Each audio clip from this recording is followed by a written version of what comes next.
하나님 말씀 다니엘 5장입니다. 다니엘서 5장 1240페이지 5장 1절 이하의 말씀인데요.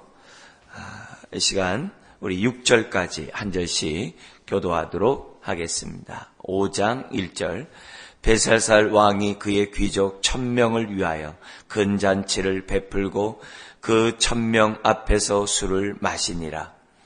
벨사살이 술을 마실 때 명하여 그에 붙인 느부갓네살이 예루살렘 성전에서 탈취하여 온 금, 은 그릇을 가져오라고 명하였으니 이는 왕과 귀족들과 왕후들과 후궁들이 다 그것으로 마시려 함이었더라.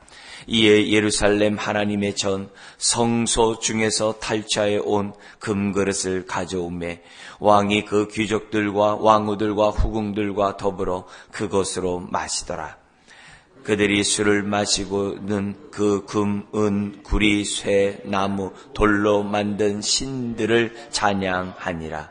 그때 사람의 손가락들이 나와서 왕궁 촛대 맞은편 석회벽에 글자를 쓰는데 왕이 그 글자를 쓰는 손가락을 본지라. 이에 왕의 즐기던 얼굴빛이 변하고 그 생각이 번민하여 넓적다리 마디가 녹는 듯하고 그의 무릎이 서로 부딪힌지라. 아멘. 지금 이 느부갓네살 왕이 죽고 이제 벨사살 왕이 이제 등극을 한 겁니다. 이제 4장에서부터 5장까지 넘어가는 그 연도는 이 대략 31년. 그러니까 30년이 지난 이 다음에 일어난 사건입니다. 그리고 이 5장을 이 사건으로 끝으로 이 벨사살은 이제 피살당합니다. 이제 피살당해서 이제 이 바빌론이 멸망하고 메데 바사 제국이 이제 왕으로 이 나라가 이제 정복하고 그 나라의 새 시대가 이제 열리게 됩니다. 그러니까 이 4장과 5장 사이에서는 30년이라는 세월이 지났고 이미 이제 다니엘은 포로로 끌려온 지 이제 65년이 넘는, 그래서 나이가 이제 80이 넘는 그 나이가 된 그런 이제 시대입니다. 그리고 다니엘은 느부갓네살 왕과 달리 그 아들의 세대에서는 이제 좌천이 돼가지고 이 왕 앞에서 이제 그 당시 이제 둘째 위치를 갖고 있었잖아요. 이제 좌천돼 가지고서 이런 이 글자가 나왔을 때 해석하는 사람을 위해서 왕후가 요청을 해가지고 다니엘을 부릅니다. 근데 이미 이 자리에서는 귀인들이 다 모여가지고 술잔치를 벌이고 있었거든요.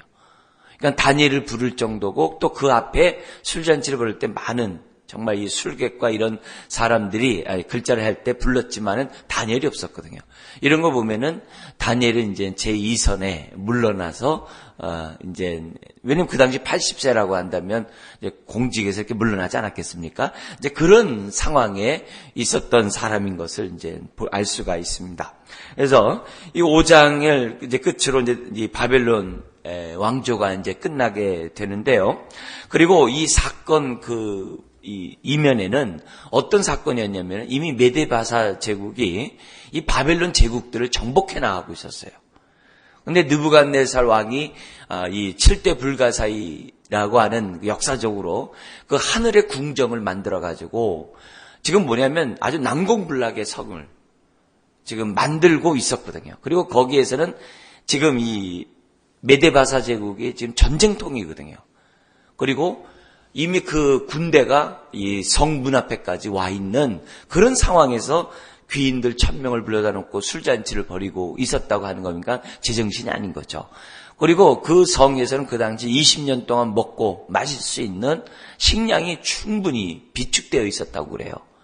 그리고 이 유브라데스, 티그리스 강 이런 이 물을 끌어다가 하늘의 궁정을 세웠기 때문에 아주 모든 부분에서 이 성 자체는 아주 조금도 이렇게 흔들림 없는 그런 상황이었다고 합니다. 근데 그 물길을 갖다 막아가지고 다른 데로 돌려가지고 그 물이 들어오는 그 하수구를 통해 이 메데바사 제국이 들어와가지고 이 성을 점령하게 되거든요. 이런 역사적인 배경 속에서 우리가 5장을 이제 보면 그만큼 좀 더 가깝게 느낄 수가 있습니다. 여기 보면은 5장 1절 이렇게 시작합니다. 벨사살 왕이 그의 귀족 1000명을 위하여 큰 잔치를 베풀고 그 1000명 앞에서 술을 마시니라. 이제 지금 전쟁통이고 지금 적국이 메데바사 제국이 지금 코밑에 있는데 지금 뭐냐면 이런 행동을 벌이고 있는 거죠.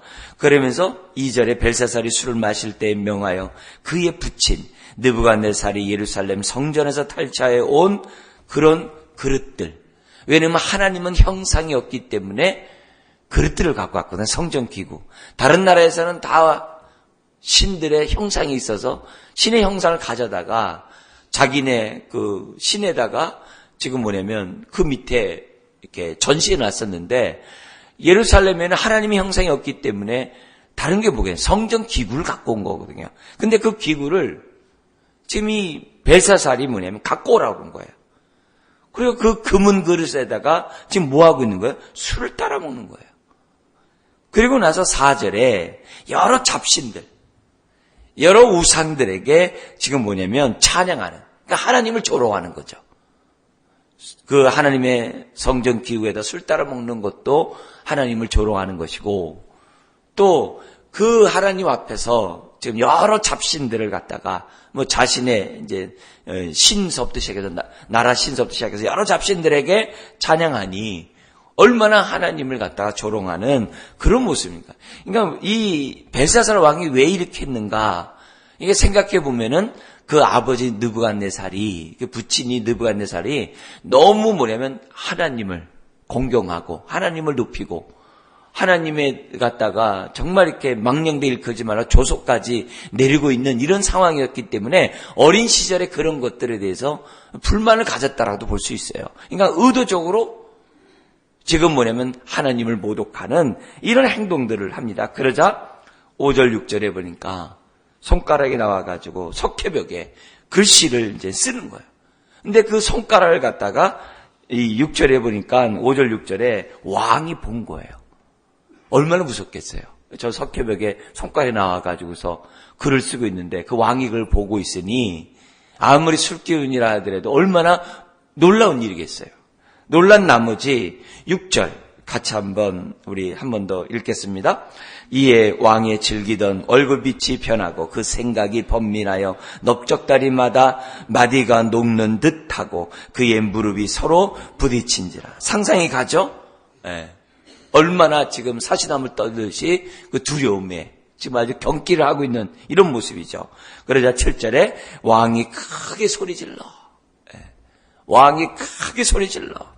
술객과 술사와 점쟁이를 다 데려오라 이게. 바벨론의 지혜자들에게 말하되 누구든지 이것을 해석하면은 셋째 통치자로 삼으리라 이렇게 얘기를 해요. 그러니까 굉장히 이제 2인자로 삼겠다는 거죠. 사실 이게 셋째 통치라는 그 말을 역사가들은 뭐냐면은 느부갓네살 왕의 아들이 있었다는 거예요. 근데 이 왕을 왕이 그 자리에 앉지 아니하고 벨사살에게 섭정을 맡기고 그 왕은 다른 지역을 지금 뭐냐면 이렇게 지역을 섬기는, 통치하는 그런 것으로 이렇게 역사가들이 해석을 해요. 그러니까 거기 앞에 다른 원래 왕이 1차고 첫째고 자기는 뭐냐면 섭정을 맡았으니까 2차고 그래서 자기 다음에 통치자로 삼는다는 의미에서 셋째 통치자다. 이렇게들 이제 해석을 합니다. 그러니까 삼으리라. 그러니까 둘째를 세우겠다. 이게죠. 그러니까 8절에 그때 왕의 지휘자가 다 들어왔으나 능히 그 글자를 읽지 못하며 그 해석을 왕께 알려주지 못하는지라. 그러니까 느부갓네살 왕 때도 똑같은 거죠. 하나님이 그런 꿈을 꾸게 했으니까 해석을 못하는 거죠. 지금도 마찬가지죠. 하나님이 글씨를 쓰는데 누가 해석할 수 있겠어요? 해석할 수가 없는 거죠. 하나님이 쓰셨는데. 그러니까 아무도 그 글자에 대해서 더구나 127개 나라에 정말 지혜자들은 그 끌려온 지혜자들은 다 뭐예요? 그 자리에 있었거든요. 근데 그거를 해석해 줄 수 있는 사람이 없는 거예요. 그러자 9절에 왕이 크게 번민하여 그의 얼굴빛이 변하였고 귀족들도 다 놀라는지라.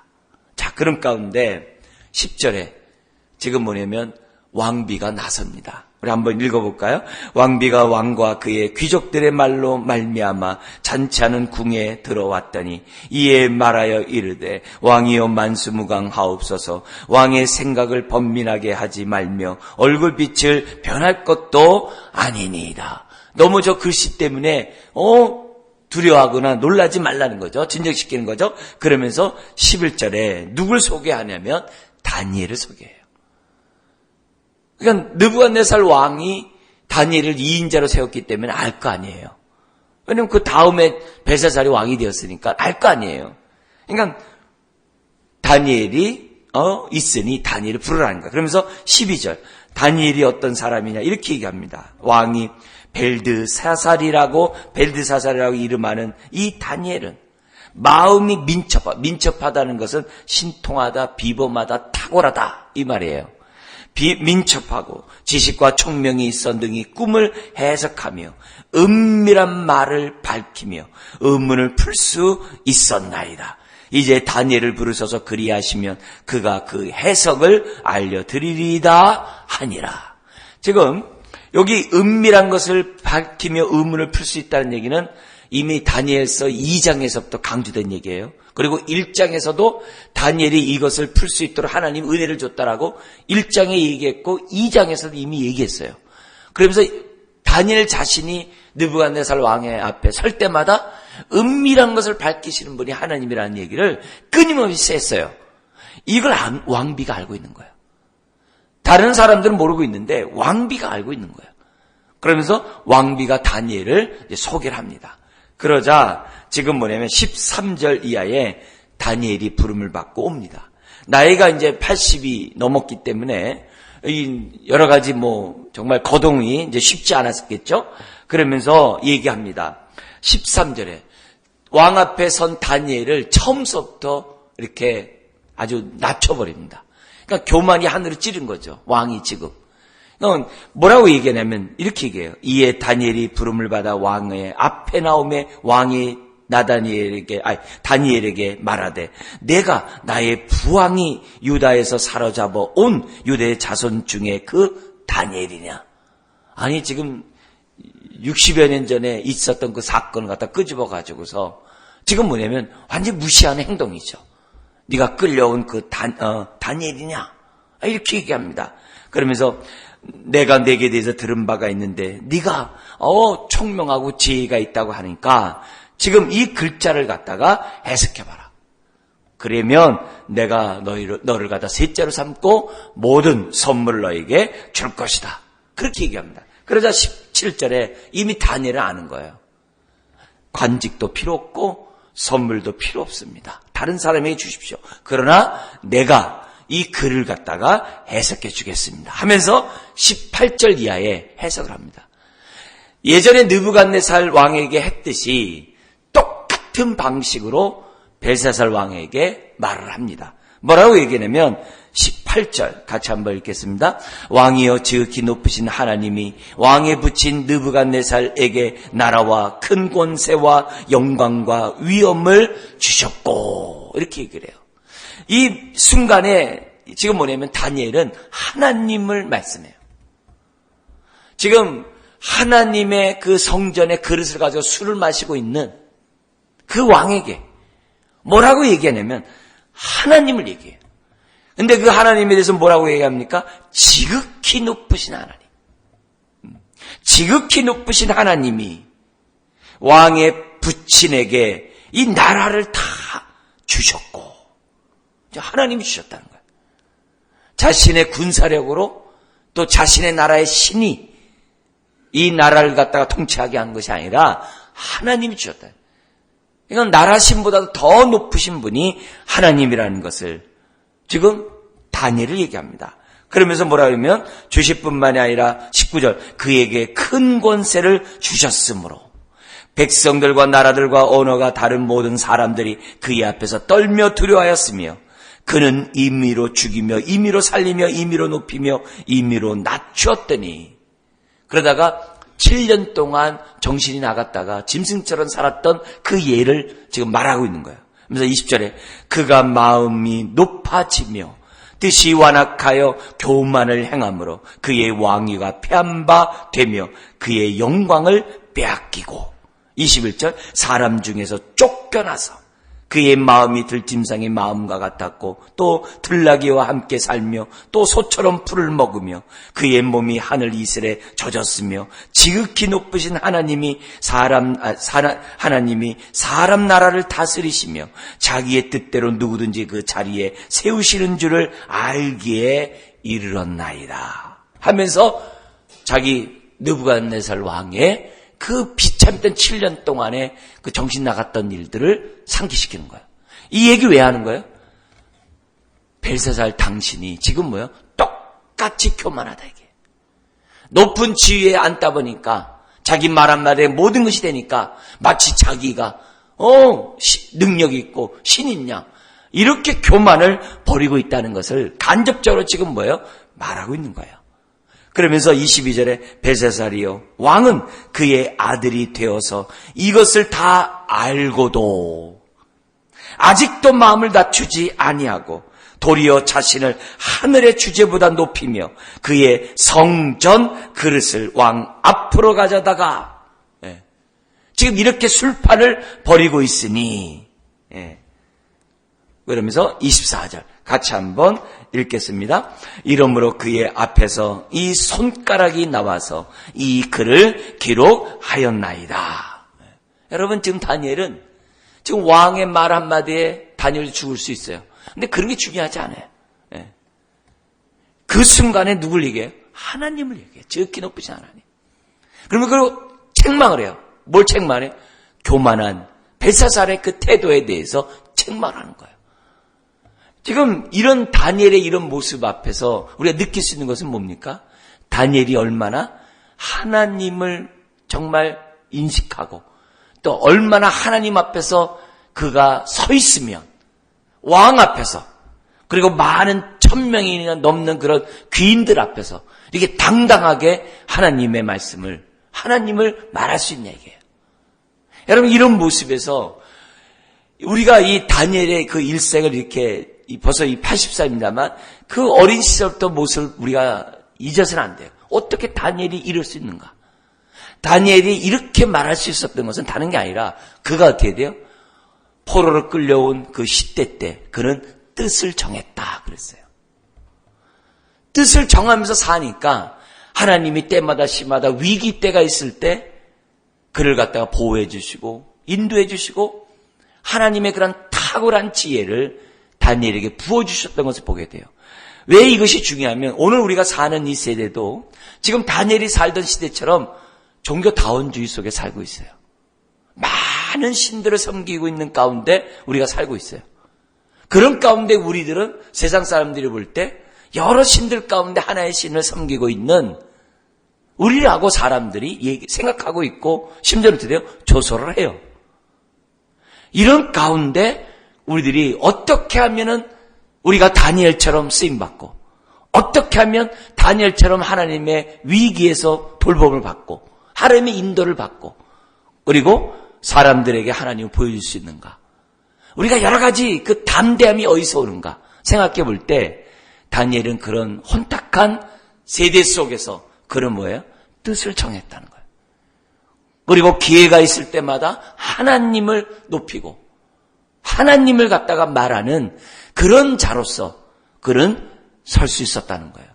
그렇기 때문에 이런 다니엘의 행동을 보면서 우리들이 지금 오늘날 우리 시대 속에 얼마나 다양한 신들을 섬기고 있는 세상 가운데 살고 있습니까?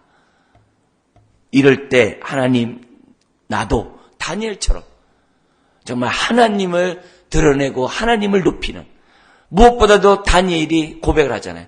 하나님이 느부갓네살 왕에게 권세를 줬기 때문에 이 바벨론 제국이 127개 나라를 통치할 수 있었고, 이런 말들, 이런 확실한 이런 정말 지식들을 가지고 말하는 이런 태도들이 정말 우리들이 가져야 될 정말 우리는 지식인 것을 잊어서는 안 돼요. 오늘 우리 개개인도 마찬가지입니다. 저와 여러분들이 이 자리에 올 수 있고 이 자리에서 우리들이 신앙생활할 수 있었던 것이 뭡니까? 하늘의 하나님이 저와 여러분들을 부르시고 저와 여러분들을 지금까지 인도하셨기 때문에 이 자리에 있다는 사실을 우리가 뭐예요? 확신해야 돼요. 그렇게 할 수 있으려면 되면 다니엘처럼 뜻을 정하고 하나님 앞에 서고자 하는 저와 여러분들이 돼야 한다는 거죠. 그러면서 해석해 줍니다. 어떻게 되냐면 25절에 이렇게 얘기해요. 기록된 글자는 이것이니 곧 메네 대겔 우바르신이라고 설명합니다. 여기 메네라는 말은 계산한다는 말이에요. 그리고 대겔 무게를 단다는 거예요. 계산을 하고 무게를 단다는 거예요. 그리고 우바르신은 뭐냐면은 두 개로 나누다 이 뜻이에요. 그래서 해석은 이겁니다. 메네는 뭐냐면 하나님이 이미 왕의 나라에 그런 모든 것들을 세워서 봤더니 끝났다 이거예요. 그리고 대겔이란 말은 뭐냐면 왕을 저울에 달아보니 지금 뭐예요? 부족하다 이거예요. 역시 끝났다 이 말이에요.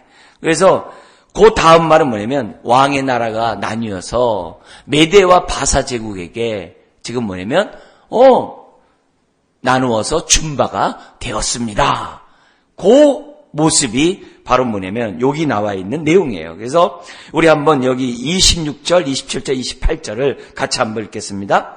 그 글을 해석하건대 메네는 하나님이 이미 왕의 나라의 시대를 세워서 그것을 끝나게 하셨다 함이요. 데겔은 왕을 저울에 달아보니 부족함이 보였다 함이요. 베레스는 왕의 나라가 나뉘어서 메대와 바사 사람에게 준 바 되었다 함이니이다 하니. 그러니까 교만한 그런 가운데 하나님을 인정하지 않는 그런 왕이었고 그 나라였기 때문에 결국 어떻게 돼요? 그 나라는 끝났다는 것을 우리에게 보여줘요. 이건 제국이 이러할진데 여러분 저와 여러분들의 일개인의 삶은 어떨까요? 개개인의 삶은 어떨까요? 두말할 것도 없는 거죠.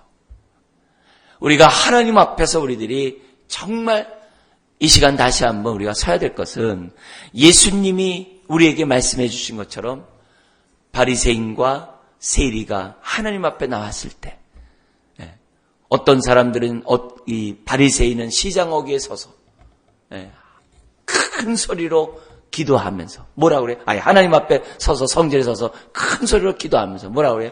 하나님 나는 저 세리와 같지 않음을 감사합니다. 저는 하나님 앞에서 이렇게 신앙생활하며 금식하며 구제하며 저는 이렇게 살았습니다. 하나님 감사합니다. 라고 하는 그 한 사람과 한편에서는 어떻게 돼요? 하나님 앞에 감히 고개를 들지 못하고 가슴을 치면서 이 죄인을 불쌍히 여기소서 라고 하는 그 세리와 누가 하나님 앞에 응답을 받고 돌아갔겠느냐. 주님이 말씀하거든요. 그래서 교만한 자가 낮아지고 겸손한 자가 높아지지 않느냐는 그 교훈의 말씀을 주님이 하셨어요. 이거는 우리가 하나님 앞에 나왔을 뿐만 아니라 하루하루 살아갈 때마다 우리들이 가져야 될 기본적인 우리들이 뭐예요? 마음의 태도예요. 하나님을 공경한다면 저나 여러분은 언제나 우리가 이렇게 항상 겸비한 모습으로 우리가 서야 됩니다. 근데 누구에게 겸비한 모습으로 서느냐? 뭔가 이렇게 나보다 높고 뭔가 권력 있고 힘 있는 그런 사람 앞에서 겸비하라는 게 아니에요. 예수님은 소자 앞에서 겸비하래요. 그 소자 앞에 겸비한 모습이 예수님 뭐라 그래요? 마지막 우리 마태복음에 있는 것처럼 하나님이 좌우편에 백보자 심판에서 심판할 때 기준으로 삼겠대요.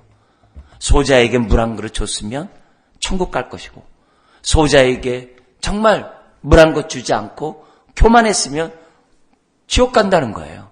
그러니까 판단의 기준이 소자에게 물 한 그릇 떠줬느냐 안 떠줬느냐 그 기준이 뭐겠어요? 내가 얼마만큼 겸비한 모습으로 내가 사람들을 대했는가. 그것도 누구예요? 소자에게. 그러니까 바울이 그 말씀에 정말 이렇게 은혜를 받은 거겠죠. 또 그 마음속에 항상 겸비한 마음을 갖고 있었겠죠. 그래서 뭐라고 그럽니까? 바울서실에서 나는 사람들을 대할 때마다 주님 대하듯 대한다 그러잖아요. 그러면서 한 샘플적인 사람을 우리에게 소개를 해요. 그게 누구냐면 바울이 감옥에 갇혔을 때 빌립보 성도들 가운데 에바브로라는 사람이, 에바브로디도라는 사람이 파견을 받아가지고 사식을 넣어줘요. 바울의 옥바라지를 대신해줬던 사람이 있었어요. 근데 그 사람이 풍토병에 걸려가지고 죽게 되었어요.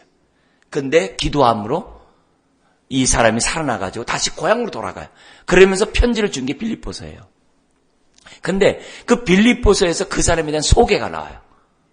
뭐라고 나오냐면은 이 사람은 나를 섬기되 죽게 대하던 나를 섬겼다라고 설명을 해요. 거기서 나를 돕는 자라는 단어로 썼는데 그 돕는 자라는 단어가 단순한 헬퍼가 아니에요. 어떤 단어냐면 제사장이 하나님 앞에 제사를 드리듯 나를 도왔다라는 그 제사 용어를 써요. 하나님을 섬기듯 나를 섬겼다는 얘기를 해요. 그러니까 그런 메시지를 씀으로써 이 사람이 얼마나 하나님을 공경하고 겸비한 사람이라는 것을 우리에게 보여준 거예요. 여러분, 그렇다면 오늘 지금 벨사살이 교만함으로 망했고 하나님이 그것으로 심판하셨다고 한다면 이 새벽에 무엇보다도 하나님의 임재 가운데 살아가고 주의 성령을 내 마음에 모신 성전으로서 우리들이 살아간다고 한다면 하나님, 내가 벨사살 같은 사람이 아니라 다니엘이 말씀하셨던 그 말씀대로 살아가는 하나님의 자녀가 될 수 있도록 하나님 도와주시고 내 자신을 겸비한 자로서 삼아달라고 하나님 앞에 기도하는 이 시간이 되어야 될 줄 믿습니다. 그 말과 함께 30절, 그날 밤에 갈대아 왕 벨사살이 죽임을 당하였고 메대 사람 다리오가 나라를 얻었는데 그때 다리오는 62세였더라. 그래서 이 메대가 또 뭐예요? 바사 제국, 페르시아에게 또 이렇게 흡수가 되는 그런 일들이 이제 앞으로 또 벌어지게 됩니다. 우리 그런 것을 보면서 오늘 우리에게 주어진 말씀에 따라 기도하는 저 여러분 되시기를 주님 부탁드립니다. 기도하겠습니다. 하나님 아버지, 하나님은 역사의 주관자이시기에 지금도 심판은 여전히 이루어지는 것을 봅니다. 교만한 자를 폐하고 겸손한 자를 존귀하게 하시는 하나님이신 것을 우리가 믿습니다. 특별히 우리가 신앙생활하는 우리들 교만하지 않도록 주님 도와주옵시고 혹시라도 하나님의 이름에 망령되이 일컫는 그런 행동들을 하지 않는 우리가 되게 하여 주옵소서. 하나님을 알며 하나님을 영화롭게 하는 주의 자녀들 되게 하여 주시옵소서. 무엇보다도 소자에게 물 한 그릇 떠줄 수 있는 겸비한 마음을 갖는 자녀들 되게 하여 주옵소서. 믿사오며 예수님의 이름으로 기도드리옵나이다.